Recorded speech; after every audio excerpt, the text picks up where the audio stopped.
Okay, तो recording start कर दिया मैंने। अच्छा, एक चीज़ देखो, थ्योरी ऑफ कॉस्ट इकोनॉमिक्स में बात हो रहा है, और इकोनॉमिक्स में, माइक्रो इकोनॉमिक्स में काफ़ी कोर पार्ट में है हम लोग अभी। थ्योरी ऑफ कॉस्ट में भी काफ़ी सारा चीज़ें बात हो चुके हैं, जैसे कि आई होप आप लोग लास्ट क्लास में, आई होप आप लोगों को याद है, वो थ्योरी ऑफ कॉस्ट में एवरेज कॉस्ट मार्जिनल कॉस्ट के रिलेशनशिप कर रहे थे। फिर एवरेज वेरिएबल कॉस्ट, उसका भी रिलेशनशिप करना है। फिर आज यू शेप कैसे होता है, नहीं होता है, ये भी जानना है। वो महेंद्र बाहुबली याद है सर? सबको पूछ रहा हूँ, बाहुबली बाहुबली और कटप्पा का रिलेशनशिप याद है?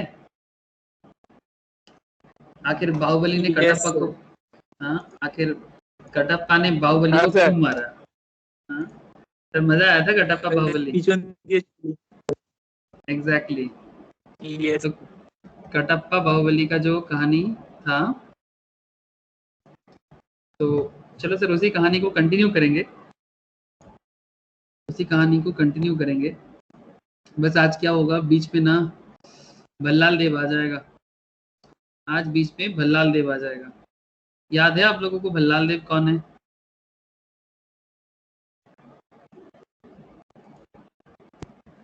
ये जो इस मूवी का विलेन है। क्या आप लोगों में से सबने देखा ये बाहुबली मूवी? है सर, देखे जी। ओके, चलो सर, वेरी गुड। अगर देखे हो तो बहुत अच्छा, नहीं देखे हो तो भी देख सकते हो। सीरियसली बहुत एंटरटेनिंग है, रियली एंटरटेनिंग। मतलब अगर हॉलीवुड मूवी से इतना दिल शौकीन हो तो फिर देख सकते हो। एक्शंस एकदम भरपूर एक्शंस है। कहानी थोड़ा तो ऑब्वियसली इंडियन टाइप मिलेगा आपको। मुझे तो बड़ा पसंद आया था, एकदम माइंड फ्रेश वाला मूवी है। ओके, तो स्क्रीन शेयर करें और आज के टॉपिक में डीप डाइव करें। क्या स्क्रीन शेयर हुआ है? देखो तो।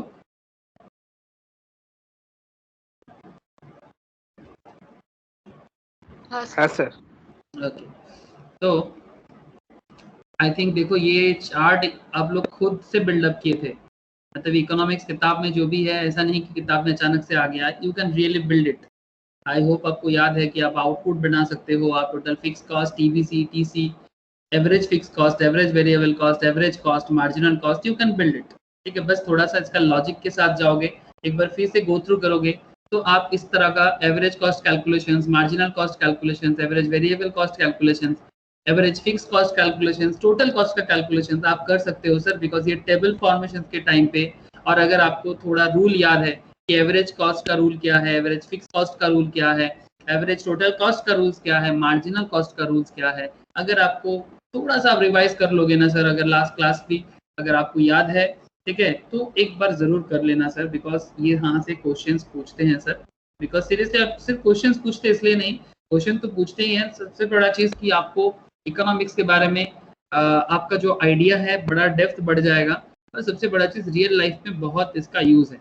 आज भी ऐसा बहुत सारी चीजें ऐसे करेंगे जो रियल लाइफ में बहुत गजब का है।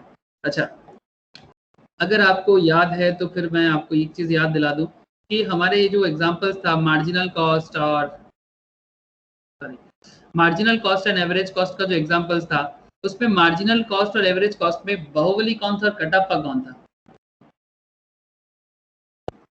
सर किसको याद है? बाहुबली कौन था और कटप्पा कौन था?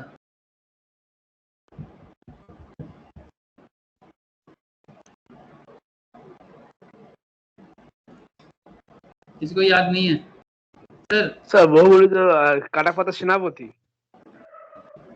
हाँ, मतलब मैं मूवी में बात नहीं कर रहा हूँ, ग्राफ में बात कर रहा हूँ। ओ अच्छा। मार्जिनल कॉस्ट और ये है आपका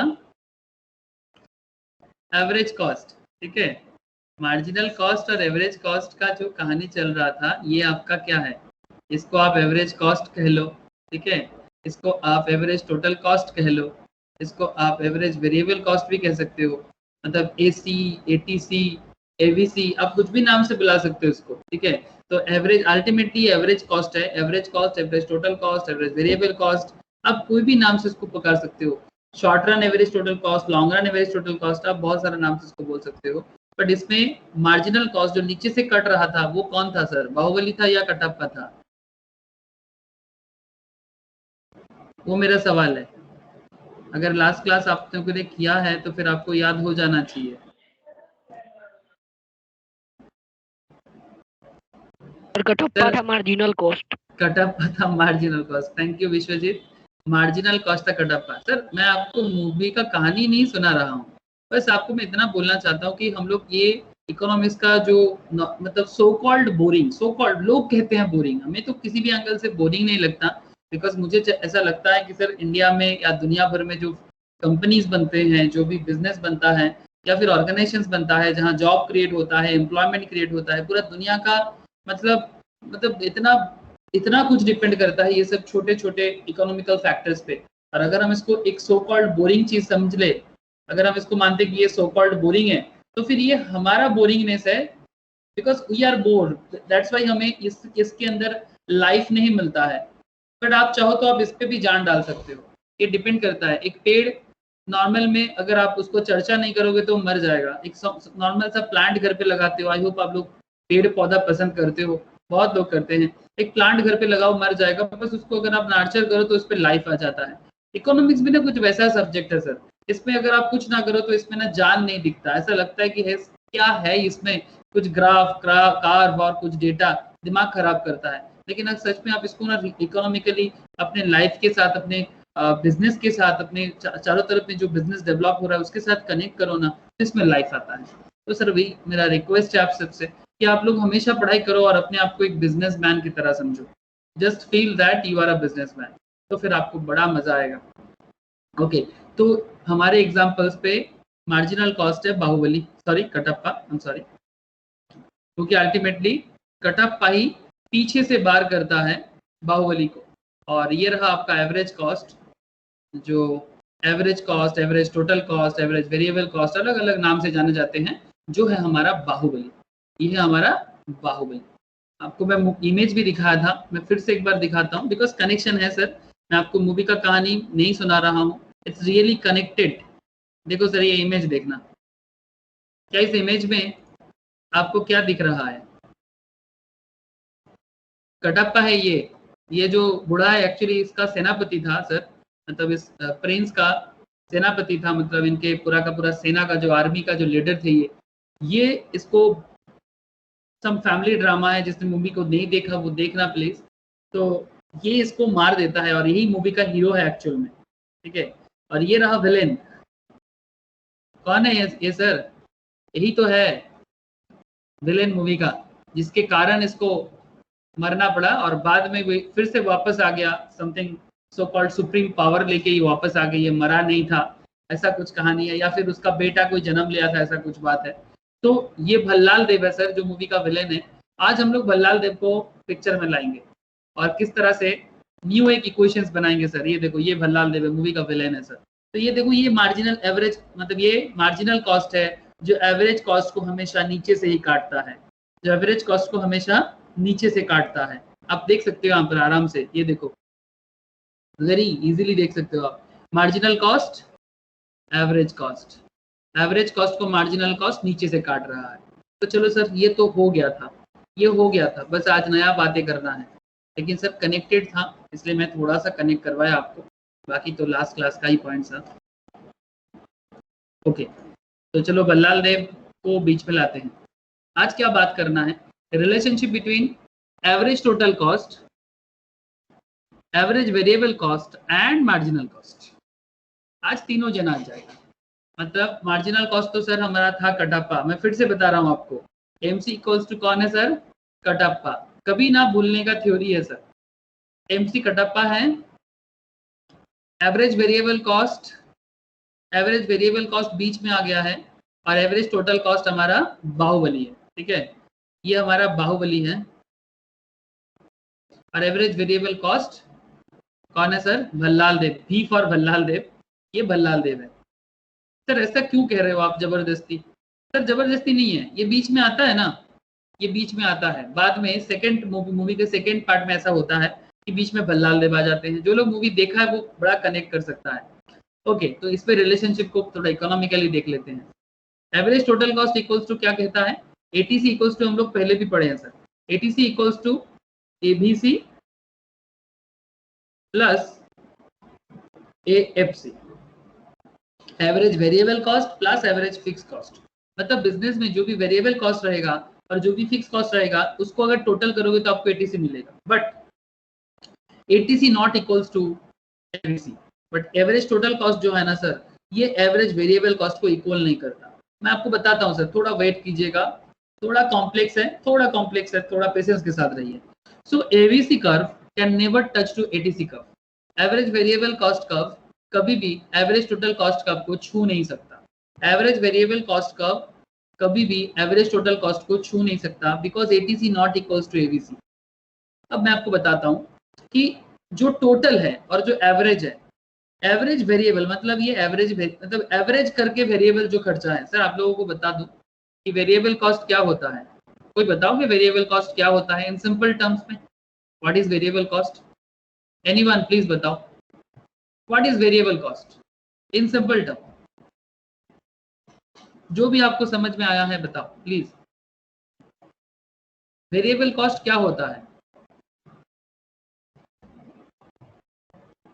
बताओ तो सर, कोई तो। স্যার বিভিন্ন রকম জায়গা বিভিন্ন রকম কোয়ান্টিটি হবে, দাম চেঞ্জ হচ্ছে। बिजनेस को जब हम लोग रेगुलर बेसिस में करते हैं ना, तो हमारा एक कॉस्ट ऐसे जो डे टू डे बेसिस में चेंज होता है। चेंज इन द सेंस, जैसे आपको याद होगा मैंने आपको एक फुचका वाला का एग्जांपल दिया था या फिर ओला उबेर का एग्जांपल दिया था, ठीक है। ऐसे तो वेरिएबल कॉस्ट का कैलकुलेशन आता है सर, जितना टोटल वेरिएबल कॉस्ट होगा उसको डिवाइडेड बाय क्वांटिटी कर दोगे तो आपको इसका मतलब मतलब इसका कैलकुलेशन निकल जाएगा। बट वेरिएबल कॉस्ट का मतलब होता है जो बिजनेस का वेरिएबल खर्चा है। मैं आपको बता सकता हूँ यहाँ से। चलो सर एक फुचका दुकान में चलते हैं। सर आप लोगों को फुचका पसंद है? सर कौन पसंद नहीं करता? ये इंडिया का एक ऐसा स्ट्रीट फूड है जो शायद 5 स्टार होटल को भी फेल कर दे। मतलब 5 स्टार होटल का खाना एक तरफ, फुचका एक तरफ। क्या मैं सही बोल रहा हूँ सर? चलो सर एक फुचका स्टॉल में जाते हैं। सर ये मुस्कुरा रहे हैं बंदा। सर इनको देख रहे हो सर, ये कोलकाता में ही है, सुपर न्यू मार्केट के पास कोई फुचका वाला है, गारंटी। मैं कभी तो खाया हूँ इनके पास, इमेज देख के मुझे ऐसा पहचाना सा लग रहा है, धर्मतला में है। ओके तो India's panipuri sellers are invisible victims of कोविड-19। चलो सर कोविड-19 का बात ना ही करें, बट सीरियसली बहुत खतरनाक है। आप लोग मुझे एक चीज बताओ, ये जो फुचका वाला फुचका सेल कर रहा है, इसका वेरिएबल कॉस्ट क्या है? बताना प्लीज सर, इसका वेरिएबल कॉस्ट क्या है? फुचका वाला का वेरिएबल कॉस्ट क्या है और फिक्स कॉस्ट क्या है? इसको क्या क्या खर्चा फिक्स लेवल में आ जाता है और इसका क्या क्या खर्चा वैरी कर सकता है? मुंह में पानी बाद में लाना, पहले मेरा क्वेश्चंस का जवाब देना। अरिजीत, स्नेहाशीष बताओ, स्निग्धा, सौमनिता, साहिल, सबको पूछ रहा हूँ, बताना प्लीज। काजल, इसका फिक्स कॉस्ट क्या है बिजनेस का और इसका वेरिएबल कॉस्ट क्या हो सकता है? पहले फिक्स वेरिएबल बताओ। सर एक चीज मुझे बताना, क्या डेली सेम फुचका सेल होता है? ना सर। तो अगर डेली फुचका सेम सेल नहीं होता तो फिर डेली इसका आलू भी क्या सेम खर्चा होता है?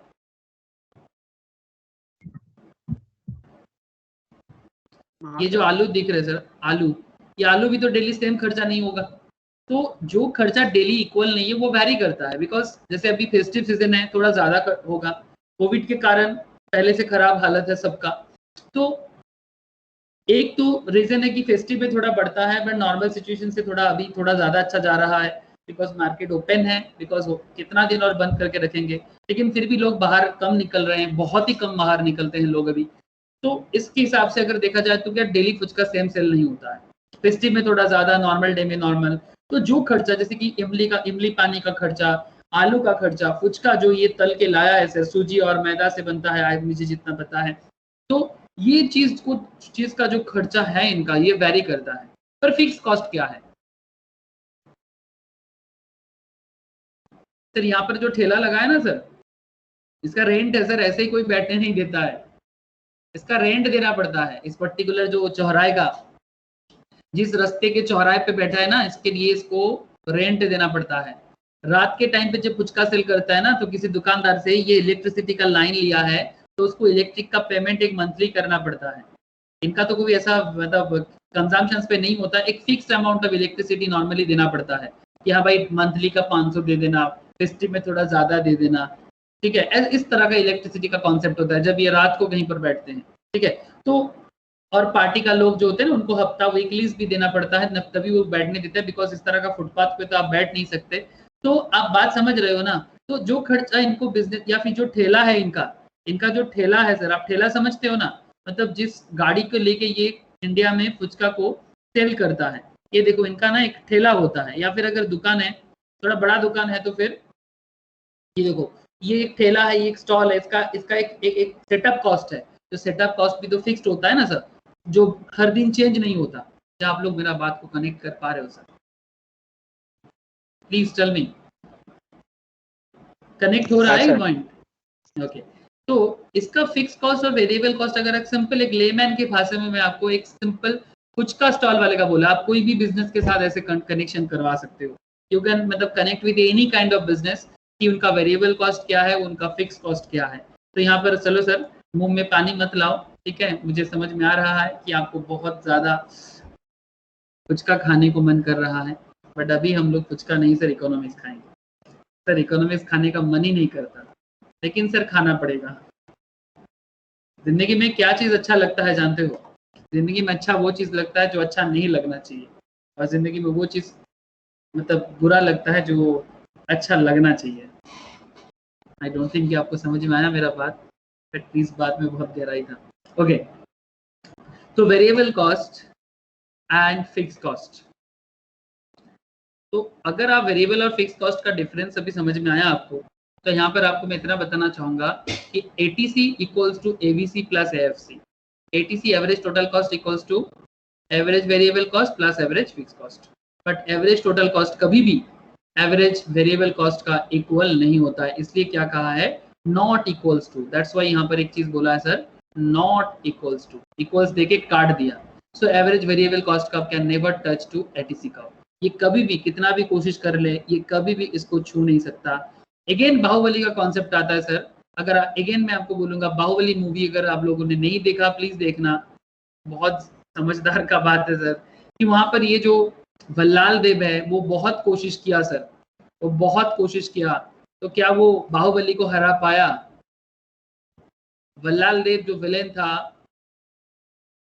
वो बाहुबली जो मूवी का हीरो थे सर, क्या उनको हरा पाया सर? प्लीज जो लोग देखा है प्लीज बताना, क्या जो मूवी का विलेन है भल्लाल देव, क्या भल्लाल देव बाहुबली को कभी टच कर पाया?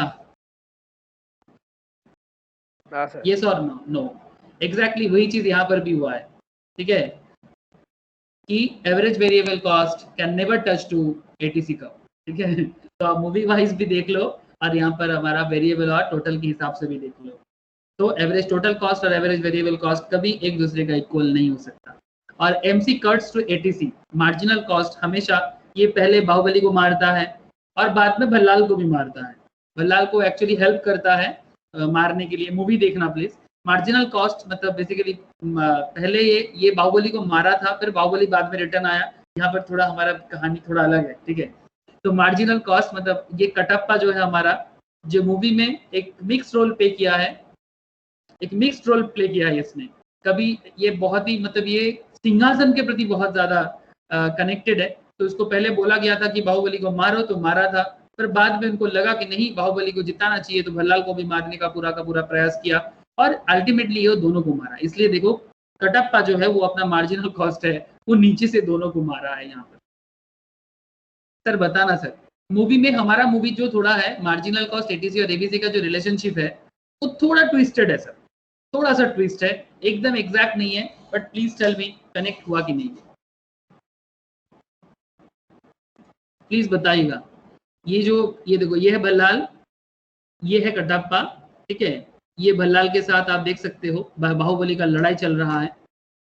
कहानी में हमारा कहानी थोड़ा अलग है, ठीक है, लेकिन आपको समझ में आया कि नहीं इतना मुझे बताइएगा। ATC ABC एंड MC का relationship please tell me sir, तो मैं आगे प्रोसीड करूँ। Yes sir. ओके, अब सर कहानी में और मोर आएगा, ठीक है, कहानी में और दिलचस्पी आएगा। दिलचस्पी क्या है सर?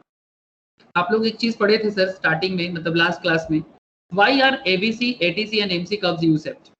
ये जो एवरेज वेरिएबल कॉस्ट है, एवरेज टोटल कॉस्ट है, मार्जिनल कॉस्ट है, ये यू शेप क्यों होता है, मतलब इसका शेप यू क्यों होता है? अगर आपको मैं फिर से लेके चलूँ वो जहाँ पर हम लोगों ने उसको पढ़े थे, उसको उस पॉइंट पे अगर मैं चलूँ आपको लेके, तो आप देख सकते हो ये वाला कहाँ गया, दिस वन। इसमें आप देख सकते हो कि ये हर एक केस में बोला गया था कि यू सेफ होता है। ये देखो एवरेज फिक्स कॉस्ट तो नहीं होता, बट एवरेज वेरिएबल कॉस्ट ये देख सकते हो आप, यू सेफ होता है ना, ये देखो लिखा हुआ है average variable cost you safe होता है, average total cost you safe होता है, मार्जिनल कॉस्ट भी यू सेफ होता है, देख सकते हो आप। तब सवाल उठता है sir, there is a questions arise कि ये तीनों यू सेफ क्यों होता है, ऐसा क्यों होता है कि तुम यू जैसा बन जाते हो, हाँ ऐसा क्यों होता है कि तुम क्यों क्यों यू जैसा बन जाते हो। तो चलो सर ऐसा क्यों होता है देख लेते हैं। सर कॉपी पेन रेडी रखो, ड्राइंग करना पड़ेगा। क्या आप लोग कॉपी पेन रेडी किया सर? बहुत ही इंपॉर्टेंट चीजें बोलने जा रहे हैं सर, क्या कॉपी पेन रेडी है?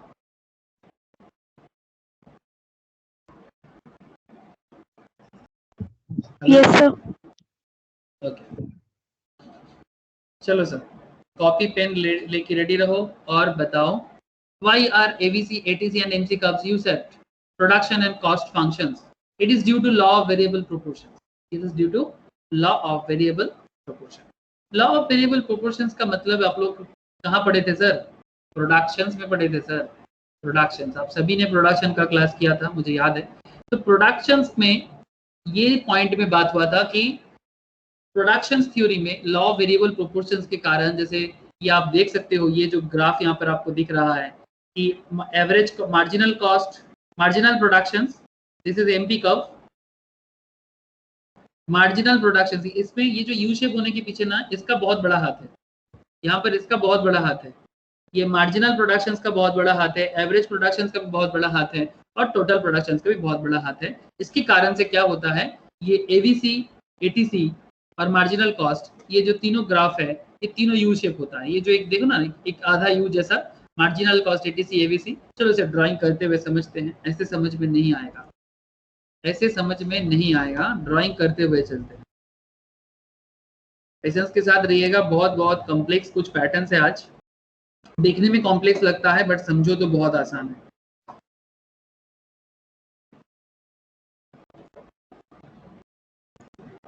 चलो तो क्या करना है सर, अभी यू शेप क्यों होता है, यू शेप क्यों होता है, तो लिखना, हेडिंग कर देना अपने कॉपी में, why are ABC, ATC and MC curves U shaped, ये यू की तरह क्यों होता है।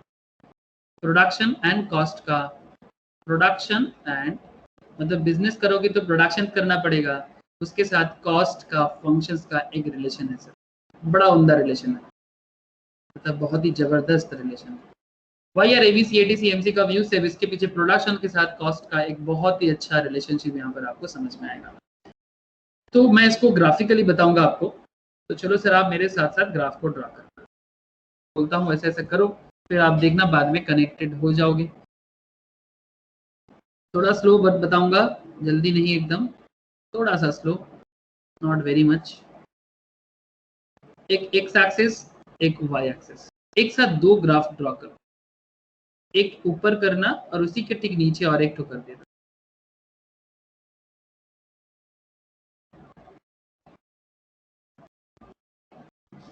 ठीक है, again X axis, Y axis, ठीक है।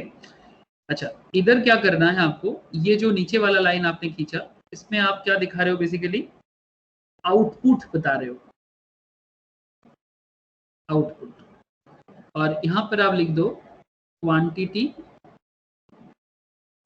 लेबर, ठीक है, और यहां पर आप दिखा दो output TP, MP, AP, total product, marginal product, average product, ठीक है, और इधर वाई एक्सिस में आप बता दो cost in rupees, cost in rupees. ये वाई एक्सिस पे पॉइंट में हम लोग बातें करेंगे। अब चलो सर, क्या करना है आपको पहले law of variable proportions draw करना है, मतलब पहले प्रोडक्शन फिर कॉस्ट। तो मेरे साथ साथ चलना, पहले प्रोडक्शन फिर कॉस्ट। तो एक काम करना, पहले ना आप एक काम करो, मार्जिनल प्रोडक्ट को ड्रॉ कर लो। मार्जिनल, अगर आपको याद है तो आप खुद से भी कर सकते हो।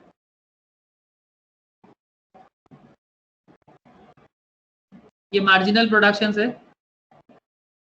फिर आप एक काम करना, एवरेज प्रोडक्शंस पे ड्रॉ कर लेना, एग्जैक्टली वैसा जैसा आप लोग लॉ ऑफ वेरिएबल प्रोपोर्शंस पे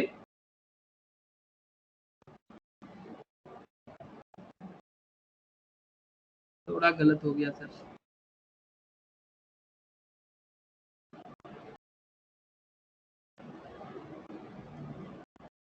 काम करते इसको एक अलग लाइन ले लेते हैं, ग्रीन लाइन से। एक पॉइंट पे जाके ये हाईएस्ट में जाएगा, फिर ए नीचे की तरफ ऐसे करके आ जाएगा। ये रहेगा आपका एवरेज प्रोडक्शन। दिस इज इसका, ये अपना इसका हाईएस्ट पॉइंट होगा, ये इसका हाईएस्ट पॉइंट है मार्जिनल का। और सबसे ऊपर कौन होता है? सबसे ऊपर कौन? टोटल। सबके ऊपर कौन रहेगा? ऑब्वियसली सर टोटल प्रोडक्शन रहेगा। टोटल प्रोडक्शंस भी एक सर्टेन स्टेज में जाके अपना हाईएस्ट लेवल में पहुंचेगा और फिर वो ऐसा नीचे की तरफ मूव करेगा।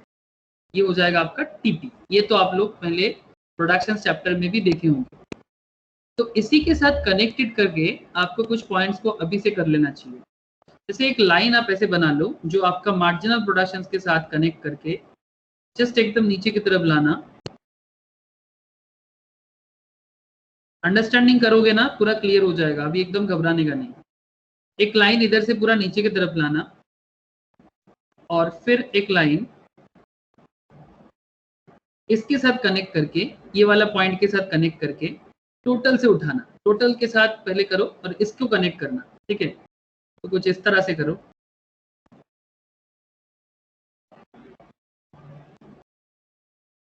एकदम नीचे तक चलना है, एकदम इसके नीचे तक छू देना है, ठीक है? और एक कनेक्शन करना है सर आपको, दैट इज टोटल प्रोडक्शंस का जो हाईएस्ट पॉइंट है, टोटल का हाईएस्ट ये वाला है ना, टोटल का हाईएस्ट और ये दिस एरिया, मतलब आपको बेसिकली इसके साथ कनेक्ट करना है, ठीक है? आप थोड़ा सा इसको चेंज कर सकते हो, मेरा यहाँ पर थोड़ा सा दिक्कत हुआ होगा। हाईएस्ट के साथ कनेक्ट करवाना है। तो पहले मैं एक काम करता हूँ, वाइट से इसको पहले कनेक्ट करा देता हूँ, फिर मैं रेड से इसको, यस, ठीक है? तो ये रहा आपका टोटल के साथ कनेक्शन। अब नीचे क्या करोगे? Marginal cost and average total cost. Marginal cost and average total cost, ठीक? जिस तरह से मार्जिनल प्रोडक्शन हुआ है उसी तरह से मार्जिनल कॉस्ट को भी आपको ड्रॉ करना चाहिए। तो आप क्या करना है, आपको यहाँ से इस तरह से मार्जिनल कॉस्ट को के लोएस्ट पॉइंट से कनेक्ट करा के अब ऐसे करके ऊपर की तरफ लेके चलो, और एवरेज टोटल कॉस्ट को इसके ठीक ऊपर से, एवरेज टोटल कॉस्ट को जस्ट इसके ऊपर से लेके जाना है आपको। तो मैं येलो लाइन से बताता हूँ, अच्छा कुछ देखने में इस पॉइंट से कनेक्ट करेगा,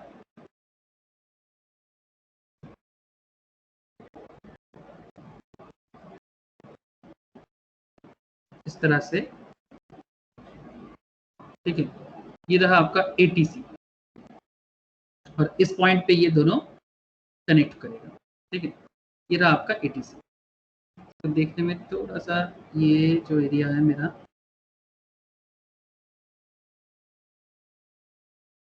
ठीक है, और ज्यादा हो गया,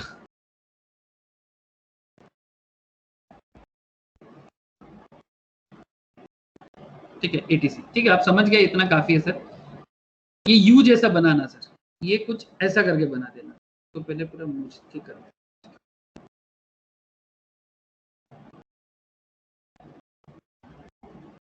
ठीक है, कुछ ऐसा करके दिखना चाहिए एटीसी। ये रहा आपका एटीसी।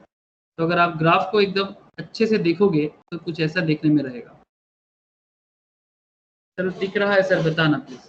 पहले ग्राफ ड्राइंग हो गया तो बताना, फिर मैं आपको समझाता हूँ कि क्या केस हुआ है यहाँ पर। ड्राइंग इंपॉर्टेंट है, पर उससे भी ज्यादा इंपॉर्टेंट है आपका अंडरस्टैंडिंग। निकदा करे चीज। हाँ हाँ ओके,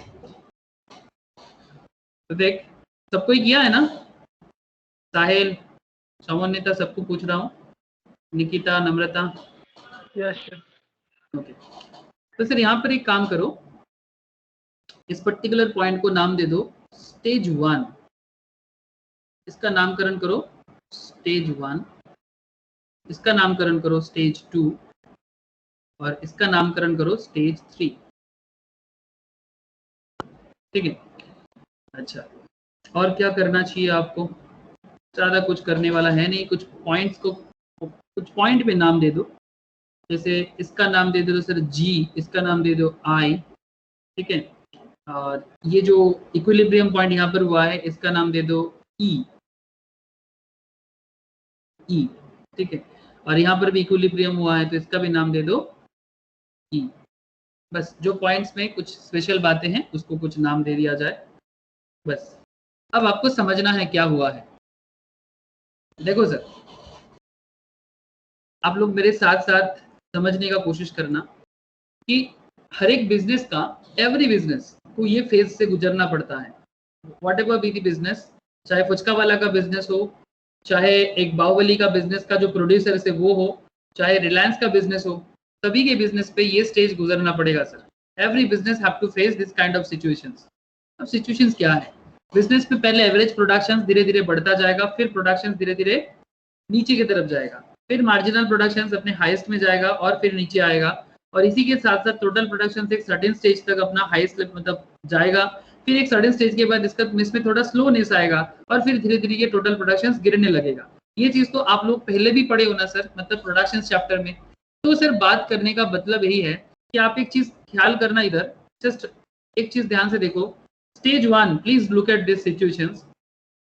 जिस पॉइंट पे आपका मार्जिनल प्रोडक्शन हाईएस्ट पोजीशंस पे है, उस पोजीशंस पे आपका मार्जिनल कॉस्ट, ये जो है आपका, ये एमसी है, मैंने बताना भूल गया आपको, ये एमसी है सर, ये एमपी है और ये एमसी है। ये सब तो कॉस्ट का है, नीचे कौन है सर? कॉस्ट है।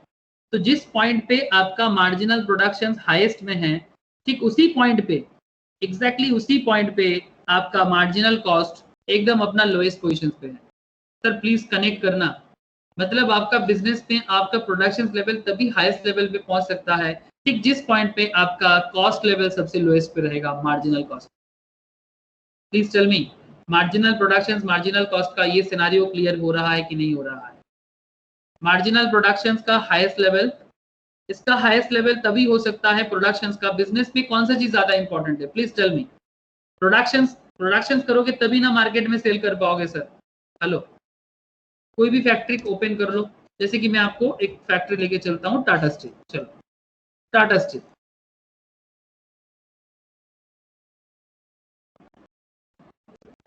बिजनेस अच्छा जा रहा है सर, देख सकते हो आप। ठीक है, बहुत अच्छा। एक दिन में कितना ज्यादा 440 से 476 का स्टॉक में मूवमेंट हुआ है, बहुत गजब का शेयर चल रहा है इसका। लेकिन सर मैं आपको इसका बिजनेस दिखाना चाहता हूँ, टाटा स्टील का बिजनेस का। शेयर प्राइस नहीं चाहिए हमें, एक प्रोडक्शन यूनिट चाहिए करेंटली मुझे।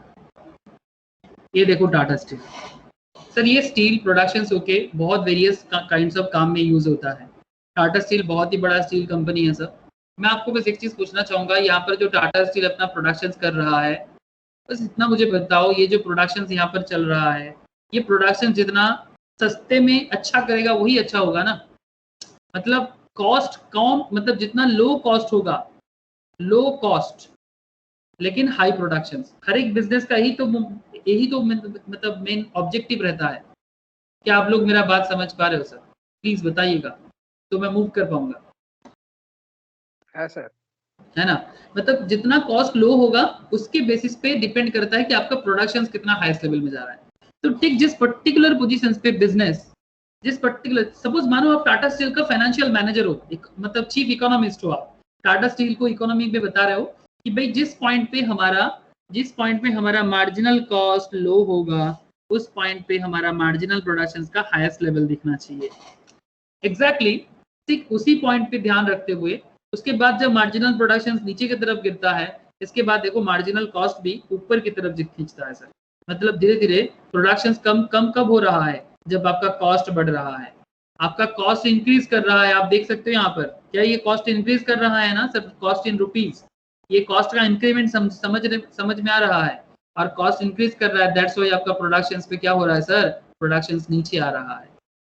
जितना खर्चा बढ़ जाएगा उतना प्रोडक्शन कम हो जाएगा। कोई भी बता सकता है कि आपके घर में ज्यादा खाना कब कब बनता है, प्लीज टेल मी। मतलब कोई भी घर में बहुत अच्छा खाना कब बनता है, जब आपके घर में अच्छा मतलब खर्चा कम मतलब आपका इनकम ज्यादा है, कॉस्ट कम है और आपका प्रोडक्शन ज्यादा रहेगा। अगर आपका दूसरा खर्चा बढ़ जाएगा तो फिर आपका प्रोडक्शन लेवल कम हो जाएगा ना सर। एग्जैक्टली सिंपल कहानी है सर। जैसा घर चलाना बात वैसा ही टाटा स्टील चलाने वाला बात, कोई फर्क नहीं है। बस टाटा स्टील थोड़ा बिग लेवल का पॉइंट है, घर में खाना बनना थोड़ा सा स्मॉलर मैटर है, बट इट्स इक्वल पैरामीटर में आप इसको कनेक्ट कर सकते हो। अब आपको अगर एमपीएमसी का जो ये पॉइंट समझ में आया तो फिर आप यहाँ पर देख सकते हो कि जब एमपी अपना हाईएस्ट स्टेज में आ रहा है उस पॉइंट पे एमसी आपका लोएस्ट स्टेज में आ रहा है, तो ऑटोमेटिकली ये यू शेप ले रहा है। ऑटोमेटिकली ये यू शेप ले रहा है। पहले मार्जिनल कॉस्ट धीरे धीरे कम रहा था, फिर सर्टेन स्टेज में लोएस्ट आया, फिर उसके बाद धीरे धीरे ये बढ़ने लगेगा। और प्रोडक्शन का भी बात करें तो शुरू में ये पहले बढ़ता रहेगा प्रोडक्शन, और इधर कॉस्ट थोड़ा थोड़ा करके कमता जाएगा। फिर एक स्टेज में प्रोडक्शन हाईएस्ट में, फिर प्रोडक्शन नीचे, प्रोडक्शन जब हाईएस्ट मार्जिनल कॉस्ट तब अपने लोएस्ट पॉइंट पे, और फिर प्रोडक्शन नीचे और मार्जिनल कॉस्ट बढ़ता जाएगा। सिमिलर पैरामीटर में अगर आप एवरेज टोटल कॉस्ट को देखें, एवरेज टोटल कॉस्ट को भी हम लोग देख सकते हैं। यहाँ पर एवरेज टोटल कॉस्ट पहले नीचे आ रहा था, ठीक जिस पॉइंट पे टोटल प्रोडक्शन भी धीरे धीरे बढ़ रहा था। ठीक है, एवरेज प्रोडक्शन जिस पर्टिकुलर पॉइंट पे एवरेज प्रोडक्शन मार्जिनल प्रोडक्शन को कट किया, फिर धीरे धीरे एवरेज प्रोडक्शन क्या हो गया, नीचे आने लगा। ठीक उसी पॉइंट में जिस पॉइंट में मतलब एवरेज प्रोडक्शन का हाईएस्ट स्टेज कहाँ पर, जहां पर एवरेज टोटल कॉस्ट का लोएस्ट स्टेज है। क्या आप देख पा रहे हो सर, इसका लोएस्ट स्टेज जिस पॉइंट पे ये अपना लोअर पोजीशंस पे है, कॉस्ट अपना लोएस्ट पोजीशंस पे है, उसी पॉइंट पे ये अपना हाईएस्ट पोजीशंस पे है। ये अपना हाईएस्ट पोजीशंस पे है एवरेज प्रोडक्शन। मतलब बिजनेस अपना एवरेज देख रहा है सर, बिजनेस अपना एवरेज प्रोडक्शन पे हाईएस्ट लेवल देख रहा है, कि जिस पॉइंट पे उसका टोटल कॉस्ट का एवरेज लोएस्ट लेवल पे है। और उसी पॉइंट पे सिमिलर उसी पॉइंट में अगर आप देखो टोटल प्रोडक्शन भी धीरे धीरे हाईएस्ट में पहुंचा था, ठीक उसी पॉइंट में जिस पॉइंट में मार्जिनल प्रोडक्शन यहाँ पर नीचे आ रहा था, और फिर टोटल प्रोडक्शन हाईएस्ट में, मार्जिनल प्रोडक्शन धीरे धीरे जीरो एंड धीरे धीरे कम में चला गया। और जब मार्जिनल प्रोडक्शन कम में चला गया तो टोटल प्रोडक्शन भी गिरने लगा। और अल्टीमेटली यहाँ पर एटीसी का आपको वो फिर से धीरे धीरे जैसे टोटल प्रोडक्शन कम होने लगा, इसका मतलब क्या, टोटल प्रोडक्शन कम हो रहा है, मतलब एवरेज टोटल कॉस्ट धीरे धीरे बढ़ रहा है। ये हर एक बिजनेस को ये साइकिल से गुजरना पड़ता है, एवरी बिजनेस को, और इसके कारण ये ऑटोमेटिकली यू शेप की तरफ हो जाते हैं सर, ऑटोमेटिकली ये यू शेप की तरफ हो जाते हैं। तो please tell me sir, marginal product and average total cost या एवरेज वेरिएबल कॉस्ट, ये एवरेज में कोई सब कुछ आ जाएगा सर, एटीसी एवीसी सब कुछ आ जाएगा, आप कोई कुछ भी लगा दो आ जाएगा। तो ये यू शेप क्यों होता है, कुछ समझ में आया सर, प्लीज बताइएगा।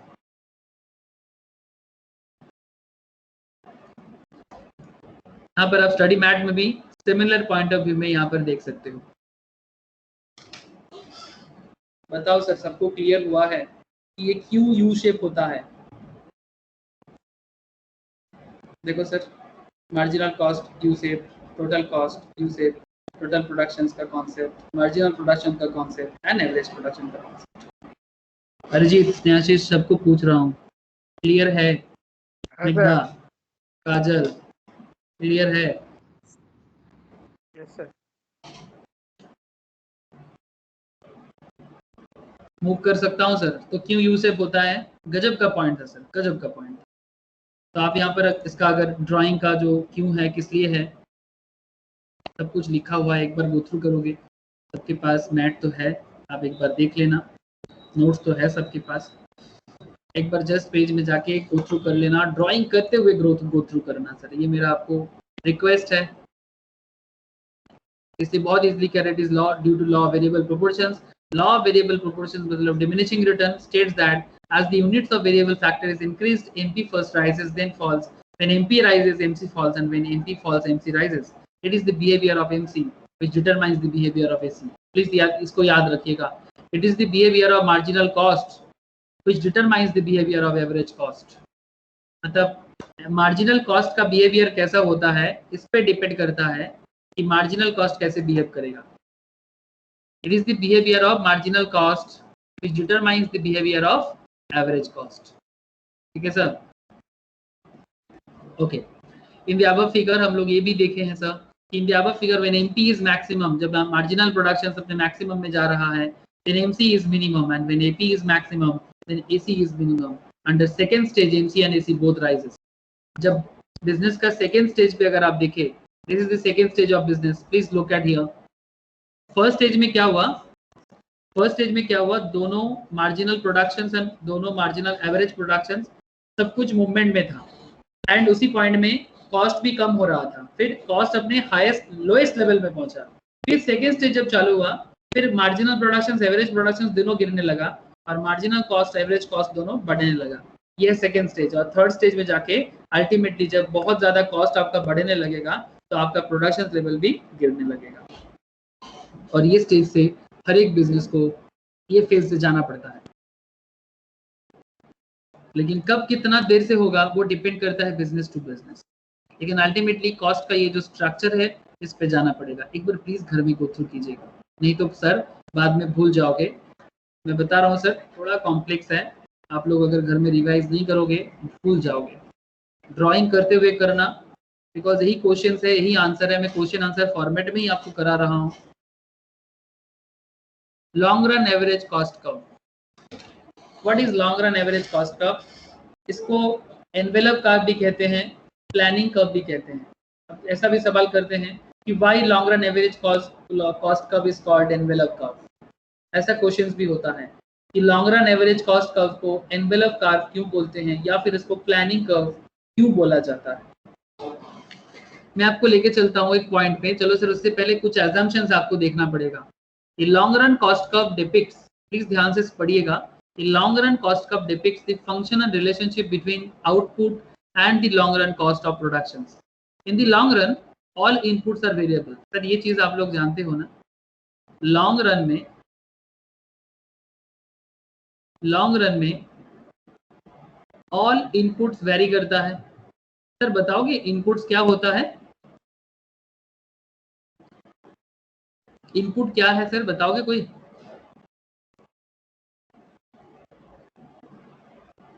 Land, labour, capital, entrepreneurship. Land, labour, capital and entrepreneurship. यही तो चार तरह का इनपुट होता है ना सर, जो लॉन्ग रन में वेरी करता है. लॉन्ग रन में कोई फिक्स नहीं रहता. शॉर्ट रन जो लॉ ऑफ वेरिएबल प्रोपोर्शन है, लॉ ऑफ वेरिएबल प्रोपोर्शन जो है सर, उसमें क्या होता है एटलीस्ट एक फैक्टर, जैसे कि लेबर एटलीस्ट फिक्स रहेगा या फिर लैंड का रेंट एटलीस्ट फिक्स रहेगा.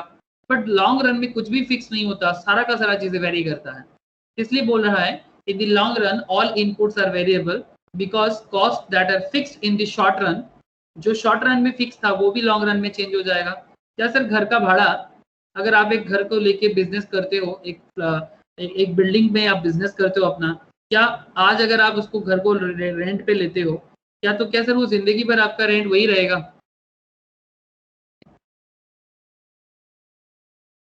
मैं आपको लेके चलता हूँ डलहौजी. कभी देखे हो सर डलहौजी? क्या है डलहौजी? कोलकाता का बिजनेस डिस्ट्रिक्ट है सर, पुराना वाला बिजनेस डिस्ट्रिक्ट. मतलब अभी तो सर सॉल्ट लेक वगैरह है, लेकिन मैं आपको पुराना में ही लेके चलता हूँ. सॉल्ट लेक, न्यू टाउन बहुत लोग देखते होंगे. ये देखो सर, ये मैं आपको लेके आया कोलकाता का बिजनेस डिस्ट्रिक्ट पे. ठीक है, यहाँ पर कोलकाता में आपको बहुत कुछ देखने को मिलेगा. कभी अगर मौका मिले, कोरोना वगैरह चले जाए तो प्लीज ये एरिया विजिट करना. सीरियसली आपको बहुत अच्छा लगेगा. मतलब ब्रिटिश जब ऑल ओवर इंडिया में कोलकाता को कैपिटल बनाया था, तो Kolkata on that time business district Kolkata का बिजनेस डिस्ट्रिक्ट हुआ करता था. ये एरिया यहाँ पर आपको, ये आप देख सकते हो, कुछ फेमस बिल्डिंग है, टेलीफोन भवन है, मैं यहाँ पर बिना दिखे बोल सकता हूँ, डालहौसी स्क्वायर, बीबीडी बाग, क्योंकि इस एरिया में मैं बहुत दिनों तक मेरा ऑफिस था सर, तो that's why I know everything of that area. और मैक्सिमम बिजनेस का फार्म बहुत सारा चार्टर्ड फर्म वगैरह यही सब एरिया में होता है, ठीक है। तो आज भी है sir chartered firm, cost firm, CS firm, ठीक है। अब स्टॉक मार्केट का काम, मैं बहुत सारा चीज़ों पे जब काम करता था। ये है सर जीपीओ। सर मैं ये क्यों दिखा रहा हूँ आपको पता है? इसलिए बता रहा हूँ कि सर ये सब बिल्डिंग में जो भाड़ा होता है, जो ऑर्गेनाइजेशन का जो रेंट वगैरह होता है, काफ़ी हाई होता है। ये सर कोलकाता का राइटर्स बिल्डिंग है सर, राइटर्स बिल्डिंग। ऐसा स्ट्रक्चर आपको बहुत कम देखने को मिलेगा। मतलब ये एक्चुअली कोलकाता का आपका एडमिनिस्ट्रेटिव हेडक्वार्टर है, ठीक है। ये है आपका, आई थिंक ये वही वाला टेलीफोन भवन का ही बिल्डिंग है, ठीक है। इधर आपको मैं और क्या दिखा सकता हूँ, ये चार्ट है, इस चार्ट का नाम अभी याद नहीं आ रहा है, but it's a very famous chart. ये है आपका जीपीओ, ठीक है। यहाँ और भी बहुत ही फेमस बिल्डिंग्स है। ये आपका आई थिंक ये जीपीओ ही पास है, इसके बगल में आरबीआई है सर, इसी के बगल में आरबीआई है। ये यहाँ पर एरिया में ना बिजनेस का इतना रेंट है, तो वो रेंट आपको देना पड़ेगा। और क्या ये आप बोल सकते हो कि रेंट मेरा फिक्स्ड है? ऐसा नहीं बोल सकते सर, रेंट आपका फिक्स्ड है, आप ऐसा नहीं बोल सकते। रेंट समय टू समय में चेंज हो जाता है। ये देखो सर, ये HSBC है डालहौसी एरिया में, ये डालहौसी एरिया में, उसी एरिया में सर ये HSBC का ये एक ब्रांच है। Hong Kong Shanghai bank of China, ये भी यहाँ पर रेंट लेके ही बिजनेस करता है सर, इंटरनेशनल बैंक है, ठीक है। Hong Kong Shanghai bank of China international bank है। तो ये लोग जो यहाँ पर बिजनेस करते हैं, तो ऑब्वियसली इनका भाड़ा बहुत हाई फाई होगा, लेकिन लॉन्ग टर्म में ये भाड़ा चेंज हो जाता है। सर क्या समझ में आ रहा है? सर कोलकाता का टूर हो रहा है, कुछ देख रहे हैं सर आप लोग? चलो सर वापस चलते हैं। किसी ने कभी गया है कि ये इस एरिया में, आप लोगों में से कोई भी कभी डालहौसी गए आप लोग? हाँ सर। वेरी गुड सर, जो गया बहुत अच्छा, जो नहीं गया जब कोरोना वगैरह ठीक हो जाए जरूर विजिट करना, और तब सब कुछ जब नॉर्मल हो जाए तो स्ट्रीट फूड जरूर ट्राई करना उस टाइम पे, अभी मत जाना सर, बिकॉज वहाँ पर हर चीज मिलता है sir, everything what ever you want, जो मांगे मिलता है, जो खाना मांगो मिल जाएगा, बस नाम लेना खाना का। जैसे मुंबई में डब्बा वाला सिस्टम चलता है, कोलकाता में स्ट्रीट फूड बड़ा फेमस है सर। डालहौसी का स्ट्रीट फूड तो और फेमस। मतलब अगर आपको निरामिष खाना है तो मतलब वेज चीजें चाहिए, जैसे कि अगर दही चिड़ा भी चाहिए तो वो भी मिल जाता है। Long run cost curve depicts the functional relationship between output and the long run cost of productions. In the long run, all inputs are variable because costs that are fixed in the short run can be changed in the long run. जो short run में fix था वो long run में change हो जाएगा। Accordingly there are no TFC, कोई total fix cost नहीं है इधर, बिकॉज TFC और AFC comes in the long run, there is no distinction. TFC और AFC में कोई मतलब डिस्टिंक्शन नहीं किया जाएगा।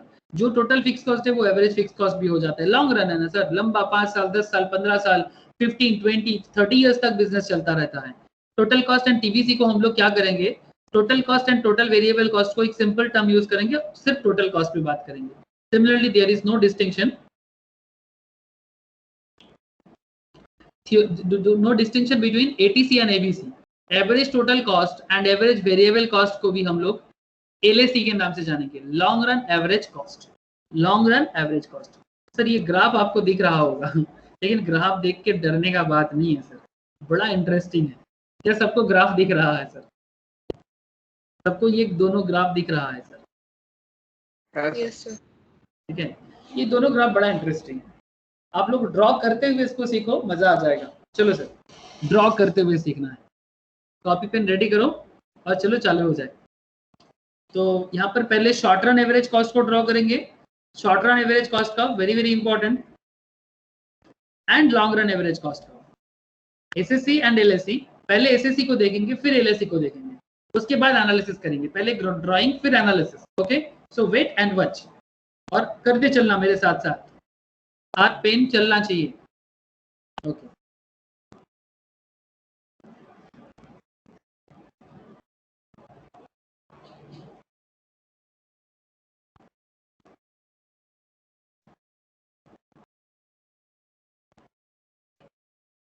चलो सर, चले कहाँ चले, शॉर्ट रन एवरेज का ड्रॉ करने चले। Okay short run average cost curve draw करने पहुंच गए हम लोग। ठीक है, तो चलो क्या करना है, अगेन वैसा ही आप क्या करोगे, एक एक्स एक्सिस और एक वाई एक्सिस।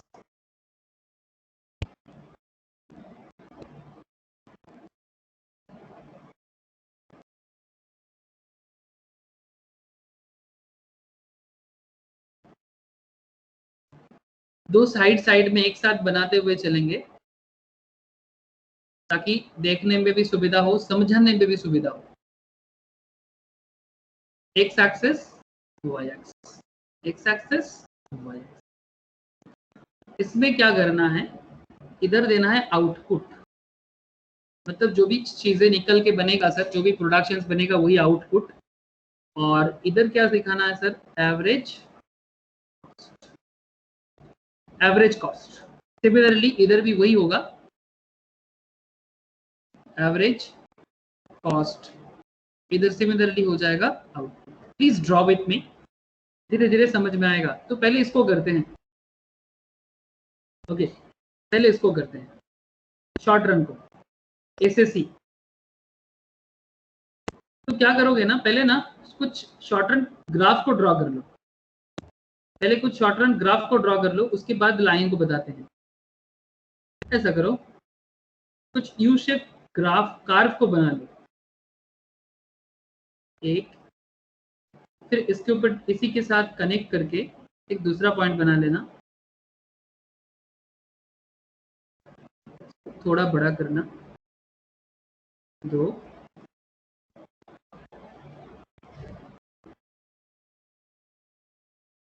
3। फिर इसका नाम दे दो पहले वाला का एसएससी 1। अभी समझने का कोशिश मत करना, पहले ड्राइंग करते चलो फिर समझना, बिकॉज अभी तो सीख रहे हैं ना सर। एसएससी 3, यहाँ पर 3 शॉर्ट रन कर्व है, एक एसएससी 1 है, एक एसएससी 2 है, एक एसएससी 3 है। तो आपको क्या करना चाहिए, कुछ लाइन ड्रॉ करना चाहिए, एक लाइन बनाना यहां से,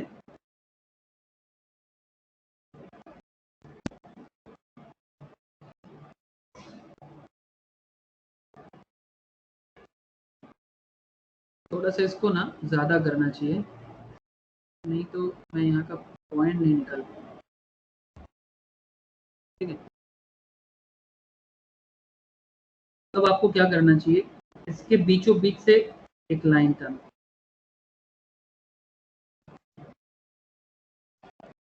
एकदम आउटपुट के साथ मैच करना। फिर ये जो पॉइंट दिख रहा है ना सर, ज्वाइंट वाला पॉइंट, इस ज्वाइंट वाला पॉइंट से एक पॉइंट डालना,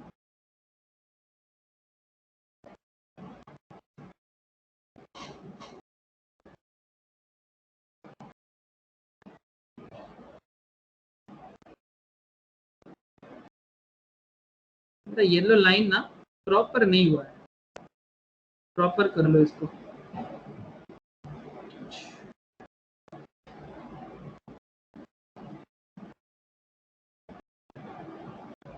थोड़ा सही लग रहा है,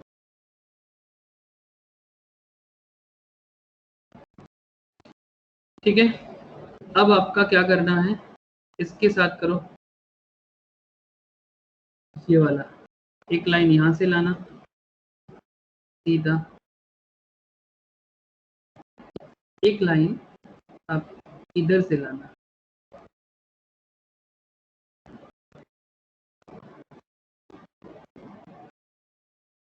और एक लाइन यहां से। अभी समझ में आ जाएगा ऐसा क्यों हो रहा है। ठीक है, अब कितना सारा हो गया, नाम दे दो सर, ए बी सी, और इसका नाम दे दो सर क्यू, और इसका नाम दे दो डी। ठीक है, और ये तो सर ओरिजिन है ही ना, दिस इज आवर ओरिजिन। अब अगर ओरिजिन भी समझ में आ गया तो फिर अभी क्या है, अंडरस्टैंड करवाना है सर। अच्छा, अंडरस्टैंडिंग के साथ साथ कुछ पॉइंट्स का नाम भी डिनोट कर देना चाहिए। जैसे ये जो जिस पॉइंट पे यहाँ से एक कनेक्शन पॉइंट है, ये वाला एक पॉइंट है, एल नाम देना इसका, इसका नाम देना क्यू, ये पॉइंट का नाम दे देना सर के, जो इस पर्टिकुलर पॉइंट को डिनोट करता है। इस पॉइंट को नाम दे देना सी एंड इसका नाम दे देना आर, ये वाला, ठीक है। तो अल्टीमेटली आपका बन गया है सर एसएससी का शॉर्ट रन एवरेज कॉस्ट। ये ग्राफ का नाम क्या है सर? ग्राफ का नाम है short run average cost curve, ठीक है। ये रहा आपका short run average cost curve. अब समझना है कि हुआ क्या है सर। आप लोग मुझे एक चीज बताना कि जो short run average cost curve जो बना है, इसमें अलग अलग ग्राफ इसलिए दिया गया है बिकॉज शॉर्ट रन है, तो 3 अलग अलग शॉर्ट रन बनाएंगे। एक मतलब बिजनेस क्या होता है, बिजनेस अलग अलग प्लान करके चलते हैं। तो पहला प्लान था कि एसएससी 1, ठीक है। तो एसएससी 1 जो एरिया है, इस एरिया में बिजनेस अपना प्रोडक्शन कर रहा है, और ये जो अपना प्रोडक्शन कर रहा है तो उसका कॉस्ट हो रहा है। यहाँ पर प्रोडक्शन डायरेक्टली नहीं दिखा रहा है। प्रोडक्शन इन द सेंस जैसे कि आप यहाँ मान सकते हो, अगर आप ओए प्रोडक्शन करोगे तो आपका कॉस्ट हो जाएगा एल ए। आप समझ रहे हो बात मेरा? ओए प्रोडक्शन करोगे, इतना आउटपुट बनाओगे तो आपका कॉस्ट हो जाएगा एल ए। या फिर आप ऐसा बोल सकते हो कि अगर आप ओए प्रोडक्शन करोगे तो ओबी प्रोडक्शन करोगे तो आपका कॉस्ट हो जाएगा क्यूबी, ये लाइन क्यूबी। अगर आप ओसी प्रोडक्शन करोगे तो आपका कॉस्ट हो जाएगा केसी। अगर आप ओ क्यू प्रोडक्शन करोगे तो आपका कॉस्ट हो जाएगा ओसी। अगर आप ओ डी प्रोडक्शन करना चाहोगे इतना ज़्यादा तो आपका कॉस्ट हो जाएगा आर डी। मतलब कुछ इस तरह से ये रहेगा कॉस्ट, ये रहेगा आउटपुट। सर आप लोग यहाँ पर मुझे एक चीज़ बता सकते हो, किस पर्टिकुलर पॉइंट पे कॉस्ट सबसे कम हुआ है और आउटपुट सबसे ऑप्टिमम हुआ है? कोई बता पाओगे? यहाँ पर इस पूरा ग्राफ में किस पर्टिकुलर पॉइंट पे कॉस्ट सबसे कम हुआ है और आउटपुट ऑप्टिमम हुआ है? ऐसे देखा जाए तो आउटपुट सबसे ज्यादा डी पॉइंट में है, लेकिन कॉस्ट सबसे कम इस पॉइंट में हुआ है।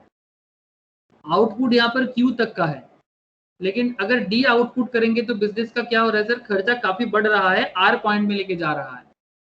तो बिजनेस को क्या करना चाहिए? मैन्युफैक्चरिंग यूनिट को, अगर आप एक टाटा कंपनी हो, अगर आप स्टील मैन्युफैक्चरर हो तो आपको क्या करना चाहिए सर?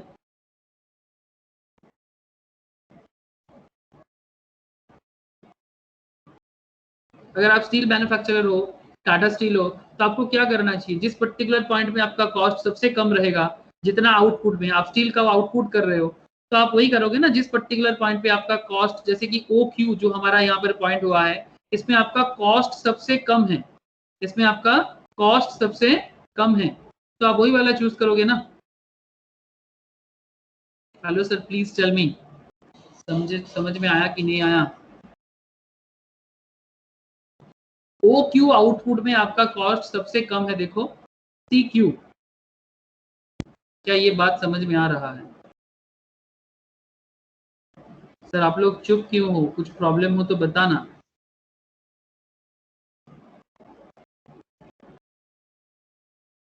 क्या पॉइंट समझ में आ रहा है सर? कि ये सब अलग अलग शॉर्ट रन कर्व है। ये एक एसएससी है, ये भी एक एसएससी है, ये भी एक एसएससी है। बट बिजनेस अपना प्रोडक्शन लेवल इस लेवल में हमेशा रखने का कोशिश करेगा जिस लेवल में उसका कॉस्ट सबसे कम रहे और आउटपुट इतना रहे। वो देखो, कोई भी बिजनेस क्या चाहेगा कि आउटपुट ज्यादा कर ले। सपोज मानो कि टाटा गाड़ी मैन्युफैक्चर करेगा, टाटा का क्या नया कार आ रहा है बताओ तो? एल्ट्रोज। हाँ, एल्ट्रोज। स्पेलिंग क्या है? ALTROS, एल्ट्रोज। जेड। सपोज मानो ये टाटा एल्ट्रोज है, ठीक है। ये टाटा एल्ट्रोज जो आ रहा है, ये कंपनी क्या कर रहा है, एक सर्टेन लेवल तक क्या दाम रखा है सर इसका? 5-6 लाख का, आई थिंक 6 लाख के आसपास, 5.5-6 लाख के आसपास का दाम रहेगा। यहाँ पर दिया है 5.44, ठीक है। तो क्या ये दाम कम है, गाड़ी अच्छा है, तो क्या जितना मर्जी उतना प्रोडक्शन करता जाएगा? What do you think? या फिर जिस लेवल का प्रोडक्शन करने के बाद उसका कॉस्ट भी एकदम लेवल पे रहेगा, उतना प्रोडक्शन करना चाहिए ना जिसपे कॉस्ट मिनिमम आएगा उसका, और मार्केट में डिमांड भी तो देखना पड़ेगा। ऐसा तो नहीं ना कि आप डिमांड नहीं है तो मतलब एकदम वही होता है कि मार्केट में जब डिमांड नहीं होता और आप प्रोडक्ट को बनाते हुए चलते हो तो ऑटोमेटिकली आपका क्या हो जाएगा जानते हो सर, आपका कॉस्ट मार्केट में इंक्रीज हो जाएगा और कॉस्ट इंक्रीज के साथ साथ आपका गाड़ी लॉस में रन करेगा कंपनी। आपको बता दूं कि टाटा मोटर्स का बिजनेस इतना खराब हुआ है लास्ट फ्यू इयर्स में कि टाटा मोटर्स बहुत लॉस में चल रहा है। टाटा मोटर्स मैं दिखा सकता हूँ आपको, टाटा मोटर्स लॉस का एरिया दिखा सकता हूँ। टाटा मोटर्स लॉस डेटा मिलेगा कि नहीं पता नहीं, बट बहुत लॉस में है sir. On Tuesday reported consolidated net loss of 307.3 crore in the quarter ended September. इस क्वार्टर में थोड़ा कम हुआ है compared to with a net loss of 187.70 year ago and now for projected net loss 2300 crore का loss चल रहा है और भी ज्यादा था।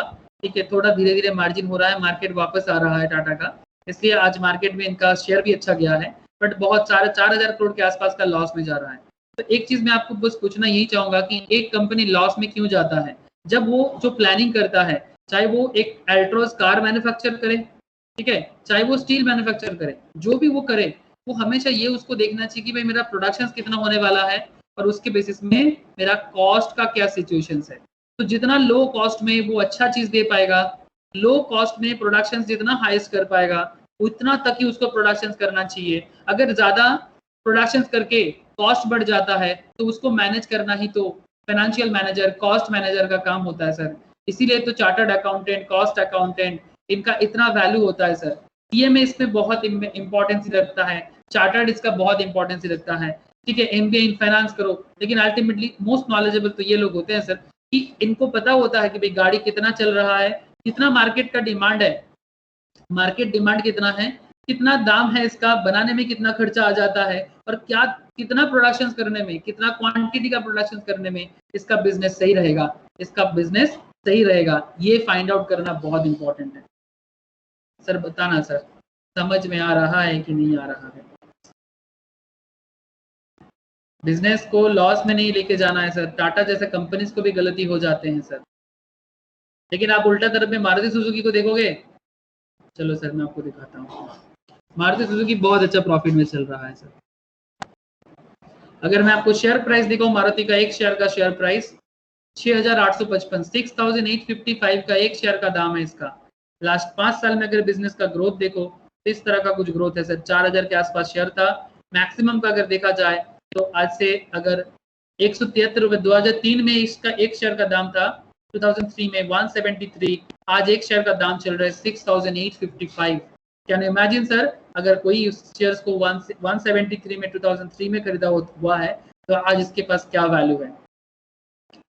मतलब ये बहुत ही अच्छा प्रॉफिटेबल कंपनीज है और इनका बिजनेस मॉडल, कॉस्टिंग मॉडल बहुत गजब का है। सरकार का मारुति है, गवर्नमेंट ऑफ इंडिया का इसमें काफी कंट्रोलिंग है। ये देखो फाउंडर कौन है, गवर्नमेंट ऑफ इंडिया। मैं आपको बता दूं ये पहला ऐसा कार है जो आम आदमी के लिए कार मैन्युफैक्चर किया है और मारुति सुजुकी का business model compare to Tata Motors बहुत अच्छा है इस फील्ड में।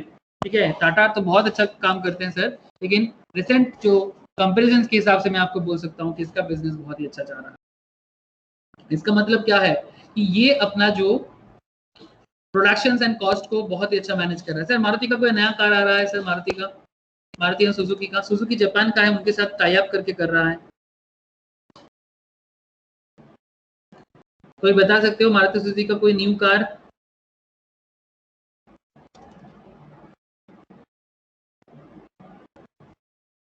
किसी को नहीं पता? मुझे नहीं पता चलता। स्विफ्ट डिजायर নতুন ভার্সন এসেছে। ये क्या कुंज बोल के कोई आया, मारुति कुंज बोल के, मुझे नहीं पता क्या है। ये देखो एक गाड़ी दिख रहा है मुझे, डिजायर का ही, वो अच्छा डिजायर का ही न्यू मॉडल है। Very good sir. ओके, तो बेसिकली कंपनी इस तरह से अपना कॉस्ट मॉडल को जितना मैनेज कर पाएगा ना उतना अच्छा वो प्रॉफिट में रह सकता है। नहीं तो बिजनेस का सर बोलबाला हो जाएगा, बिजनेस का मतलब बोल वाला नहीं सर, मतलब डमाडम हो जाएगा, ढोल बज जाएगा। तो एग्जैक्टली ढोल बजाने से पहले आपको समझना चाहिए प्रोडक्शन ज्यादा करने से ज्यादा होगा ऐसा नहीं सर, प्रोडक्शन ज्यादा करने से कॉस्ट भी बढ़ रहा है देखना पड़ेगा। तो बिजनेस हमेशा यही कोशिश करता है जिस पॉइंट में जाके आपका कॉस्ट एंड प्रोडक्शन का एक ऑप्टिमम मैटर्स।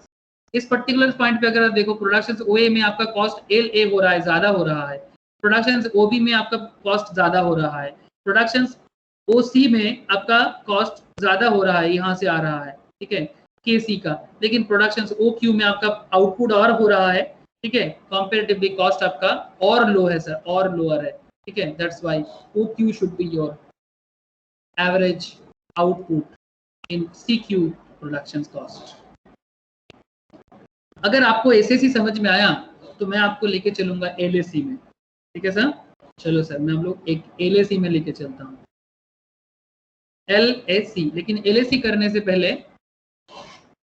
अच्छा एक काम करते हैं, नॉर्मली पहले छोटा छोटा चीजें होना चाहिए, बाद में बड़ा होना चाहिए, but for the benefit of drawing मैं क्या करूंगा, यहाँ पर मैं बड़ा चीज को पहले बना लूंगा। लॉन्ग रन है तो एक स्मूथ लॉन्ग रन कटोरा बनाना होगा, स्मूथ लॉन्ग रन कटोरा, मतलब कटोरा इन द सेंस मतलब जो बॉल होता है ना सर, जिसमें हम लोग खाना वगैरह खाते हैं, एक स्मूथ देखने में ऐसा एक बाउल का शेप का एक कटोरा हम लोग शेप बनाएंगे।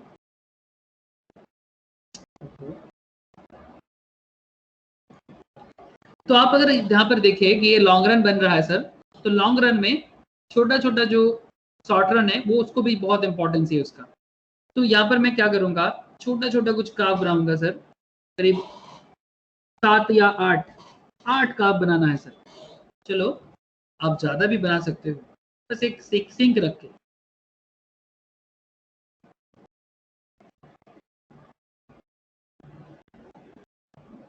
थोड़ा सा हल्का सा टच करेगा, फिर दूसरा,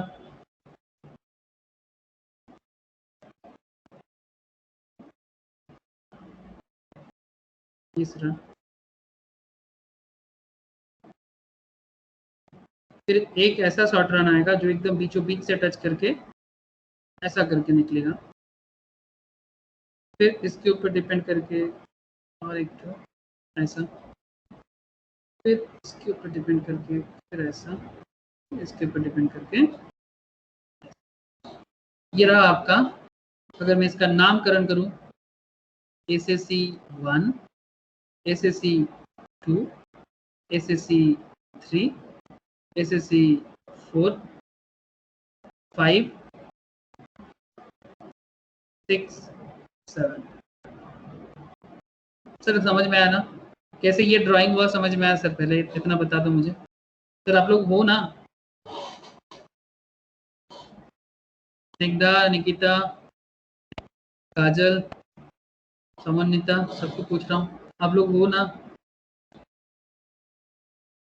देख रहे हो कि नहीं? Yes sir. इस पर्टिकुलर पॉइंट पे एक लाइन बना दो, इसका नाम दे दो Q। आउटपुट लेवल है, ये ओरिजिन लेवल है, ठीक है, this is origin, this is Q। And अब कुछ और लाइन ड्रॉ करना, जैसे कि इसको मैं आपको ग्रीन लाइन बताता हूँ। एक लाइन यहाँ से बनाना, नाम दे देना सर M। एक लाइन आप यहाँ से बनाना, नाम देना N। एक लाइन यहाँ से बनाना,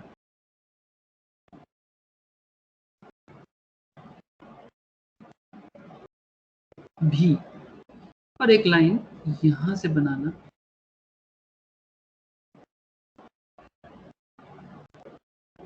पॉइंट का नाम दे देना W, ठीक है। तो बात क्या चल रहा है सर, एक चीज आप लोग मेरे साथ एग्री करोगे कि बहुत सारा शॉर्ट रन मिलके ही एक लॉन्ग रन बनता है, मतलब डायरेक्ट लॉन्ग रन थोड़ी हो सकता है। बहुत सारा शॉर्ट, जैसे यहाँ पर जो अलग अलग शॉर्ट रन था, मैंने क्या किया उसी तरह यहाँ पर SAC 3 तक था, ये लॉन्ग रन है तो यहाँ पर 7-8 शॉर्ट रन हो गया, तब जाके एक लॉन्ग रन बोल सकते हैं। क्या ये बात एग्री करोगे सर?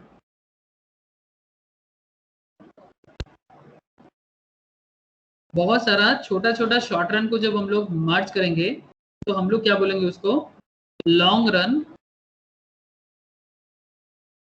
एवरेज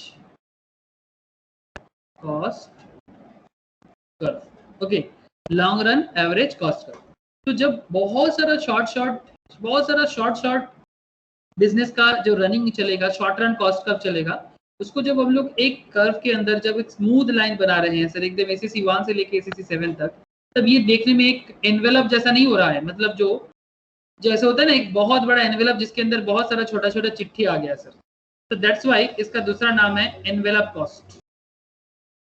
इसको एनवेलप कॉस्ट भी कहते हैं, एनवेलप कार्ब भी कहते हैं, एनवेलप कार्ब, ठीक है, इसको एनवेलप कार्ब भी कहते हैं। तो long run average cost curve में ये लॉन्ग रन क्या है, सभी बाकी छोटा छोटा एसएससी को एक साथ ले लेता है, दैट्स वाई ये लॉन्ग रन है, ठीक है। इसको अगर आप आर्ट के साथ भी कनेक्ट कर सकते हो, ये अगर एक कंप्लीट आर्ट है, आप देख सकते हो यहाँ पर, if this is a complete art, तो यहाँ पर अगर मैं इतना बताऊं कि ये जो आर्ट है ये बहुत सारा छोटा छोटा कंट्रीज का एक शेप है, जैसे एक इंडिया है हमारा, ये एक शॉर्ट रन है, ये मिडिल ईस्ट है, ये एक शॉर्ट रन है, ठीक है, ये यूरोपियंस है, ये एक शॉर्ट रन है, यहाँ चाइना है, ये एक शॉर्ट रन है, इधर अफ्रीका का अलग अलग कंट्रीज है, ये एक शॉर्ट रन है। सबको मिलाओ तो क्या बनता है सर, एक एनवेलप है जो बाकी सबको एक साथ लेके रखा है। तो एक वर्ल्ड भी हमारा क्या है, एनवेलप है, लॉन्ग रन में देखा जाए तो। कुछ समझ में आ रहा है सर? ये शॉर्ट रन लॉन्ग रन का जो रिलेशनशिप है, यहाँ पर अलग अलग कंट्रीज को एक शॉर्ट रन की तरह समझ सकते हो, और अलग अलग कंट्रीज को आप शॉर्ट रन की तरह, और पूरा वर्ल्ड को आप एक लॉन्ग रन कार्व की तरह समझ सकते हो। जैसे ये पूरा कंट्री को जब एक साथ आप लोगे तो फिर ये पूरा वर्ल्ड एक दुनिया के अंदर आता है, तो ये एक लॉन्ग रन है, और सबको एक छोटा छोटा, जैसे ऐसा नहीं लग रहा है आपको, ये एक बहुत बड़ा पोस्ट कार्ड है जिसके अंदर एनवेलप है, जिसके अंदर बहुत सारा छोटा छोटा पोस्ट कार्ड आया है, यूएस का पोस्ट कार्ड, साउथ अमेरिका का पोस्ट कार्ड, अफ्रीका का पोस्ट कार्ड, यूरोप का पोस्ट कार्ड, रशिया का पोस्ट कार्ड, इंडिया का पोस्ट कार्ड, चाइना का post card, South East Asia का, ऑस्ट्रेलिया का पोस्ट कार्ड, न्यूजीलैंड का post card, Papua New Guinea का post card, there are lots of post card. But ultimately ये क्या हो गया सर, ये एक एलएसी कर्व हो गया, पूरा वर्ल्ड हो गया एलएसी, और ये सब बीच का क्या हो गया सर, एसएससी। अगर आपको ये कॉन्सेप्ट समझ में आया तो आई थिंक जो आपने ड्रॉ किया ये भी समझ में आ गया। प्लीज टेल मी सर, समझ में आया तो बताओ, ना आया तो भी बताओ। Sir little bit complex but not very, connect करोगे तो कनेक्ट हो सकता है। देखने से बहुत लोगों को डर लगता है, मैंने बहुत दिन से पढ़ा रहा हूँ सर, मैंने देखा स्टूडेंट्स को ये सब चीज़ों में थोड़ा बहुत एक घबराहट होता है, सर ये क्या है, ठीक है। मैं इतना बोल सकता हूँ कि आप लोग अगर बहुत दिल से पढ़ रहे हो, मतलब फ्रॉम योर कोर हार्ट, अगर आप जिसको सीख रहे हो, आप किसी को भी अभी इससे समझा सकते हो। क्या ये बेट कर सकता हूँ मैं आपके साथ? क्या आप ऐसे समझ रहे हो कि आप किसी को भी समझा सकते हो? क्या ये बेट मैं आपके साथ कर सकता हूँ? हेलो सर, दाव लगाना बोलते हैं ना, कि आप क्या ऐसे सीख पा रहे हो कि अभी अगर आपको किसी स्कूल का टीचर बनाया जाए या फिर किसी ट्यूशंस में अगर आपको जॉब दिया जाए तो क्या आप किसी और को सिखा पाओगे या फिर अपने फ्रेंड्स को सिखा पाओगे सर? No sir. नहीं? क्यों सर, इतना कॉन्फिडेंस नहीं आ रहा है सीख के? सीखना तो ऐसा ही चाहिए सर, कि आप ऐसे सीखोगे या किसी को भी सिखा पाओ, नहीं तो सीखने का क्या फायदा? या फिर मैं नहीं समझा पा रहा हूँ फिर? क्या नहीं समझ पा रहे हो? बताओ, कोई दिक्कत है तो बताओ, मैं भी समझाता हूँ कहाँ पॉइंट पे दिक्कत आ रहा है।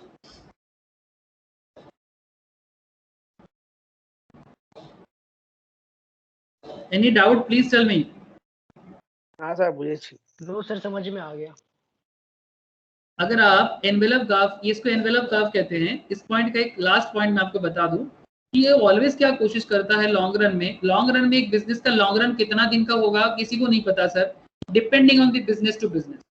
इकोनॉमिक्स अपना थ्योरेटिकली कुछ पॉइंट बताते हैं, इकोनॉमिक्स अपने थ्योरेटिकली कुछ पॉइंट्स में बात करते हैं, बट बिजनेस को क्या पता कि वो कितना शॉर्ट रन में चलेगा और कितना लॉन्ग रन में। जैसे मैं आपको बता दूं, बिग बाजार शॉर्ट रन में 2003-4 से चल रहा है सर, 2003-2004 से। बिग बाजार 2015 में आके रिलायंस को सेल कर दिया, तो करीब 10-12 साल बिग बाजार चला, फिर बिग बाजार को जाना पड़ा। रिलायंस कम्युनिकेशन भी ऐसा ही 10-15 साल चला, फिर उसको जाना पड़ा। बट अगर मैं आपको कुछ बिजनेस बताऊं लाइक टाटा, आपको बता दूं टाटा कितना दिन से बिजनेस कर रहा है?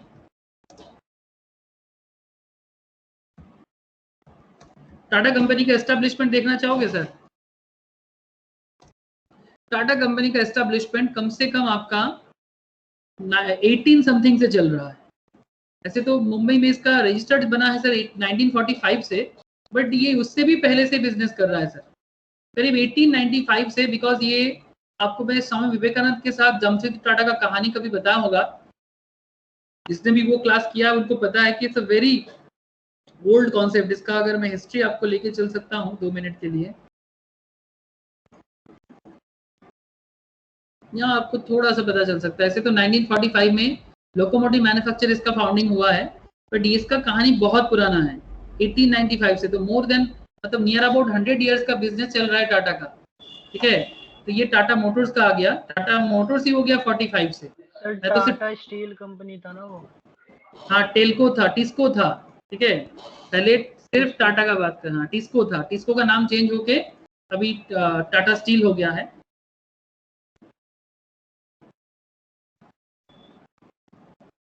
टाटा सन्स, टाटा सन्स, ये देखो, ये हाँ मिल गया सर, मिल गया टाटा सन्स। वैसे बेसिकली पूरा टाटा का जो बिजनेस है इसको यही देखता है sir, Tata Sons Private Limited is a holding company of Tata group. तो टाटा में जितना सारा बिजनेस है ना सर, करीब 100 कंपनीज है टाटा के बीच में जो टाटा सन्स होल्ड करके रखता है। इनका एक ट्रस्ट बना हुआ है, इसमें टाटा फैमिली, रतन टाटा, पलोंजी मिस्त्री, सपूर मिस्त्री या नटराजन चंद्रशेखरन मेन लोग हैं। 1868 का इसका बिजनेस है, 152 years ago. Can you imagine, आज का बिजनेस नहीं है टाटा का बिजनेस। रिलायंस आया सर 1960s के आसपास से, 50 समथिंग, ठीक है। तो ये टाटा बहुत पुराना बिजनेस है, इसका लॉन्ग रन चल रहा है, तो अभी कब खत्म होगा कि क्या पता सर। इतना इनका जो मतलब इतना दम है इसके बिजनेस पे कि सीरियसली टाटा ट्रस्ट का ओनरशिप दे सकते हो आप 66%। रतन टाटा आज इंडिया का रिचेस्ट पर्सन होते अगर ये टाटा ट्रस्ट के नाम पे सब कुछ चले ना जाता। ये टाटा का एक अपना सिस्टम है कि वो हर कुछ ट्रस्ट के नाम पे देता है, अपना कुछ नहीं रखता। नहीं तो आज आज आज आज अगर आपका ये रतन टाटा जो आज टाटा ग्रुप का जो अभी भी जिंदा है और अभी बिजनेस को अभी भी देखता है, ऐसे तो ऑफिशियली चंद्रशेखर नटराजन कंपनी का सीईओ है, बट अगर आज टाटा कंपनी अपना शेयर्स को ट्रस्ट के अंदर ना दे देता, मतलब कोई ट्रस्ट बना के जो अलग काम करते हैं बिजनेस का, तो आज इनका जो ओनर है मतलब रतन टाटा आज वो इंडिया का रिचेस्ट पर्सन होते हैं, वर्ल्ड का टॉप 5-10 में आ जाते, जो आज मुकेश अंबानी को मिल रहा है, बिकॉज उनके अपना पर्सनल नाम पे एसेट्स है। इतना मैं आपको बता सकता हूँ, मतलब इट्स रियली इतना एसेट है टाटा का। तो इसका कितना दिन का लॉन्ग रन है, आईटीसी 100 इयर्स। कभी भी अगर आप कोलकाता अगर आईटीसी वाला ऑफिस देखे होंगे, इंस्टीट्यूट का जो पुराना ऑफिस है सी इंस्टीट्यूट का, हम लोग हमेशा जाते थे तो हमें इसलिए बहुत ज़्यादा याद रहता है। कोलकाता में आईटीसी का ऑफिस, तो वहाँ पर अगर आप जाओगे तो लिखा रहता है 100 इंस्पायरिंग ईयर्स। कुछ चीज़ें ना आप रास्ते में देख सकते हो, कुछ चीज़ें आप रास्ते में भी समझ सकते हो। आईटीसी इतना पुराना ऑफिस है। ये यहाँ पर अगर यही बड़ा बिल्डिंग है, इसके ऊपर लिखा रहता है 100 इंस्पायरिंग ईयर्स बोल के। ये कोलकाता में ही है, इसका हेडक्वार्टर अभी भी कोलकाता में है। यहाँ पर लिखा रहता है ये आईटीसी, इस पर नीचे लिखा रहता है 100, पूरा व्हाइट कलर का बिल्डिंग है, 100 इंस्पायरिंग ईयर्स। तो यहाँ से आईटीसी का पता चलता है कि ये मोर देन 100 ईयर से बिजनेस कर रहा है, ठीक है। तो आई होप आप समझ पा रहे हो। तो जो बिजनेस शॉर्ट रन में चलेगा, अब शॉर्ट रन में ये हमेशा कोशिश करेगा कि जिसमें उसका कॉस्ट कम हो, लॉन्ग रन में भी ये कोशिश करेगा कि जिसमें उसका कॉस्ट कम हो। सबसे कम कॉस्ट जिस पर्टिकुलर पोजीशन पे आके उसका होगा, बिजनेस हमेशा कोशिश करेगा उसी लेवल के अपना बिजनेस को मेंटेन करने का। वेट करना, लास्ट में एक बहुत ही इंटरेस्टिंग पॉइंट आएगा और एंड पे जाके जब इसका कॉस्ट बढ़ जाएगा, जैसे टाटा मोटर्स का हाल ही में प्रॉब्लम हुआ है, कॉस्ट बढ़ रहा है तो बिजनेस को लॉस हो रहा है। कॉस्ट बढ़ता जाएगा और प्रोडक्शन भी बढ़ाओगे ना तो दिक्कत बढ़ेगा, इसलिए थोड़ा मेंटेन करना पड़ेगा। और धीरे धीरे जितना पढ़ाई बढ़ेगा ना सर आपका, जितना आप मज़ेदार पढ़ाई करोगे उतना ज़्यादा आपको समझदारी आएगा इसमें। चलो सर मैं आपको नेक्स्ट पॉइंट पे लेके चलता हूँ। दोनों आई होप कि आपको short run average cost and long run average cost clear है। अगर क्लियर है तो मैं आपको कुछ पॉइंट्स पे बात करूंगा, प्लीज वेट। कंक्लूजन पॉइंट्स है। In the long run the firm will produce the output OQ eight which short run average cost and average long run average cost is minimum. इसमें कॉस्ट कम होगा, short run भी कम होगा and long run भी कम होगा, जैसे कि OQ point में। It is to be noted in the above figure that LAC मतलब long run average cost curve is not tangent at the minimum point of SACs, मतलब short run average के tangent में नहीं आता है। ये बोलता है कि जब LAC डिक्लाइन करता है, LAC decline means long run average cost ये वाला है सर, ये जब डिक्लाइन करता है, शॉर्ट रन एवरेज जो इसके बीच में है, SAC इज tangent, tangent मतलब छू के निकल रहा है to the falling portions of LAC। जब LAC राइज करता है, जब LAC ऐसे राइज करता है, SAC is tangent to the rising portions of the LAC। और जब LAC मिनिमम होता है, LAC का मिनिमम पॉइंट ये वाला सर, LAC जब मिनिमम होता है, ACC is standing at the minimum point of long run average cost curve. Long run average cost curve will be a smooth curve enveloping all short run average cost curve, so it is called enveloping curve. इसको planning curve भी बोलते हैं, ये भी एक बहुत interesting सवाल है। शॉर्ट लॉन्ग रन को प्लानिंग कर्व इसलिए बोलते हैं बिकॉज लॉन्ग रन में बिजनेस प्लान करते हुए चलता है। आप भी अपना लॉन्ग रन प्लानिंग कर लो सर अपने लाइफ का, थोड़ा प्लानिंग के साथ चलना जिंदगी में अच्छा होता है sir. Vagabond is a good thing but too much vagabondness आपको बहुत मुश्किल में डाल सकता है। Long run cost curves are often called a planning curve because the firm plans to produce any output in the long run by choosing a plant on the LAC curve corresponding to the given output. The long run cost curve helps the firm in the choice of the size of the plant for producing a specific output at least possible. Least possible मतलब सबसे कम खर्चे में productions करके देगा। चाहे आप टाटा हो, चाहे आप ITC हो, तभी आप 100 ईयर से भी ज़्यादा बिजनेस कर पाते हो। अदरवाइज नहीं सर, एक ऑर्गेनाइजेशन को सर्वाइव कराना इतना आसान नहीं होता, उसमें इकोनॉमिकल कॉन्सेप्ट बहुत जोर का काम करता है। Last point sir, explanation of the U shape curve.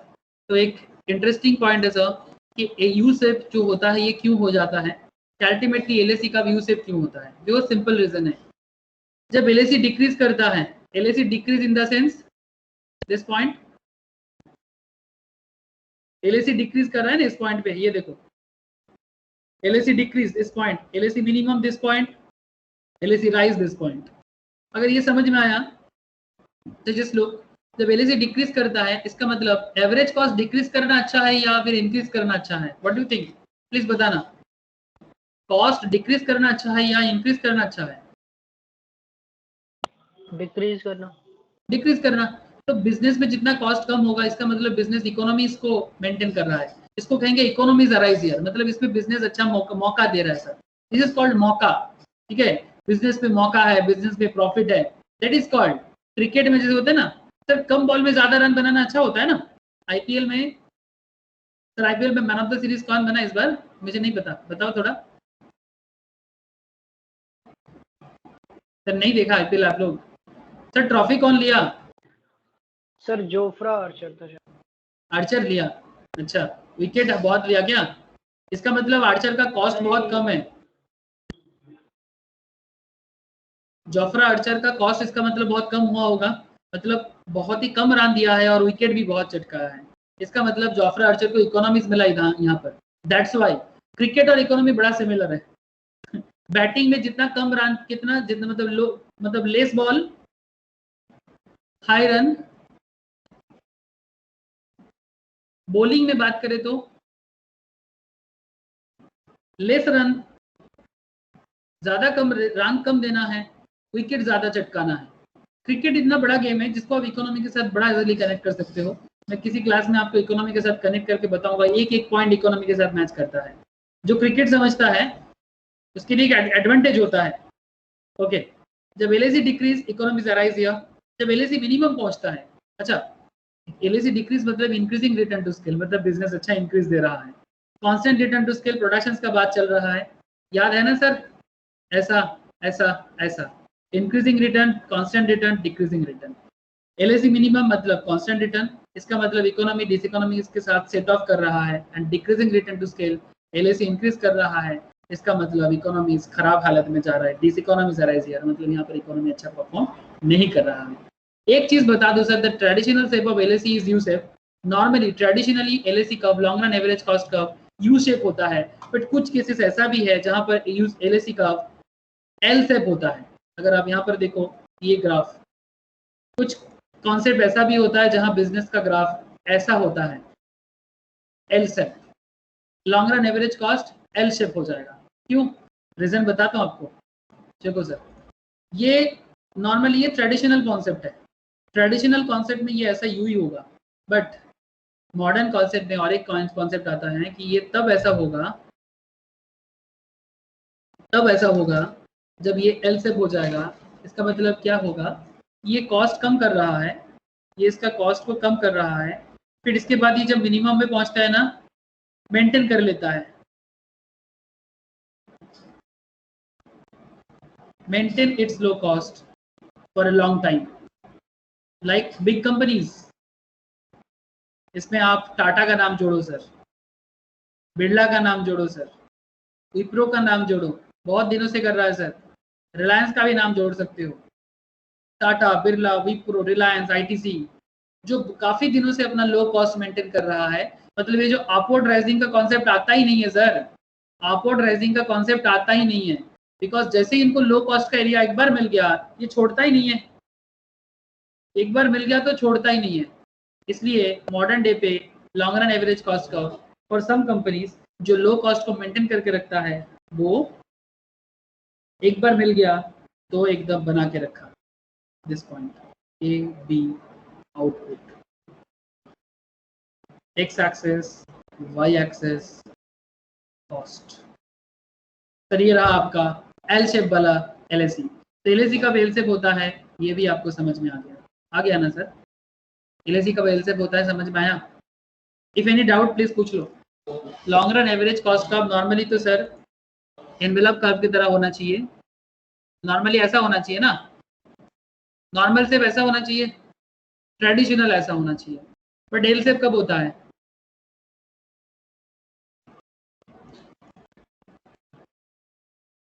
L shape ऐसे होता है सर, जब बिजनेस को एक बार लो कॉस्ट का मजा आ जाए और वो अपने आप को मेंटेन कर लेता है, मेंटेन इट्स लो कॉस्ट, तब ऐसा एल ही रह जाता है।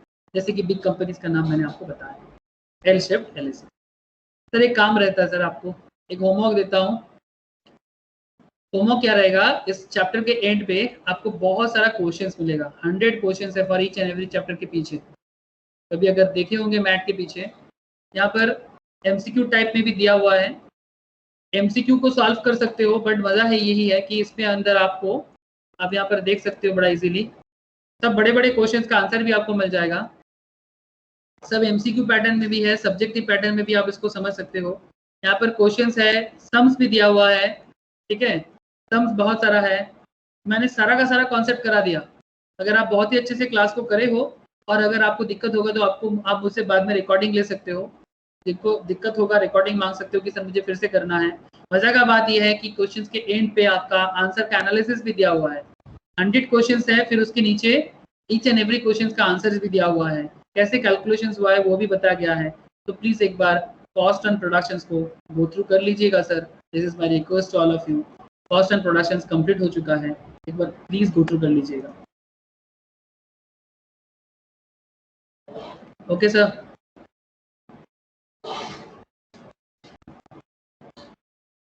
क्लियर है ना सर? बताना इफ एनी क्वेश्चन पूछो। ठीक है sir, thank you very much. चलो सर, बाय फिर सबको। Thank you, sir. Bye, sir. Okay, Tata.